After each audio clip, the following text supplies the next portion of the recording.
पैसा के मालिक तो माइये न भेले असलियत में। ई गलती नहीं भला, सब माई के कमाई के देते तो कन्या के कथी लान लगे। एगो बात बता, जन्म दिलके हमरा माय, पालल के पोसल के एते बोर के दिलके हमरा माय, तोर बरतुहारी खोज के तोरा से बियाह करा दिलको हमर माय, सेवा करे ले न। तो तू तो अब जहिया से आयल छी तहिया से अपने सिंगार में मस्त छी, ले लेमन की फुल गारंटी। बोलो तो वह कहे छे एक बार मिला लीजिए कि अरे गो तो गो रूपा खातिर गाड़ी नहीं छापा मैं तो ना गायर गई छोगे।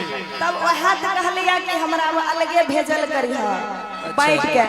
तो हमरा खातो अकाउंटो नहीं खोलेने छहो जे ओय में भेजबहो। वैसे तो आजकल फोन पे पेटीएम के छै जा। अच्छा आइबो ना बड़ी कार्तिक में आइबो ना तो तोरा फोन पे पठाई देबो ना, खातो खोलवाई देबो ना। एकदम खोलवाई दे सच्चे में एकदम बाप क्रिया बाप क्रिया बोल होते एहन जमाना आबि गेलै कि कन्या के अपना मर्दाना भरोसा नहीं छै। अच्छा हमरा बहुते भरोसा छै गे मैया।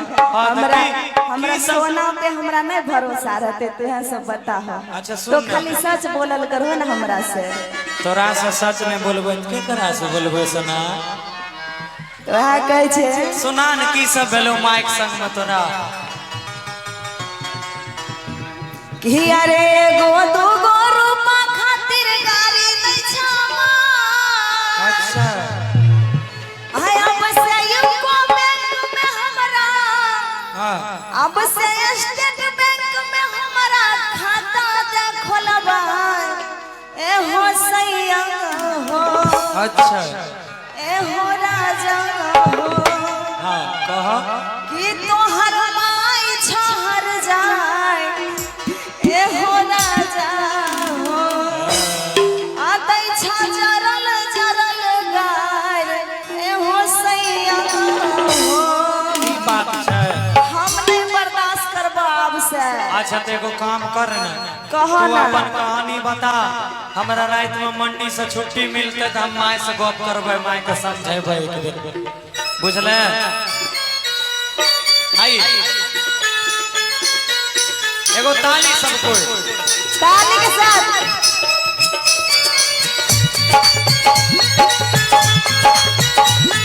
क्या बात है।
तोहर खाता खोलवा देब। सुना कुछ दिन आरो धीरज धारा हे मुन्ना के माए।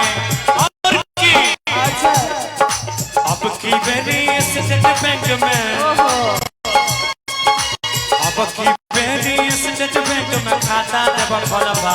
हे साजनी, हे साजनी, हे न करो नहीं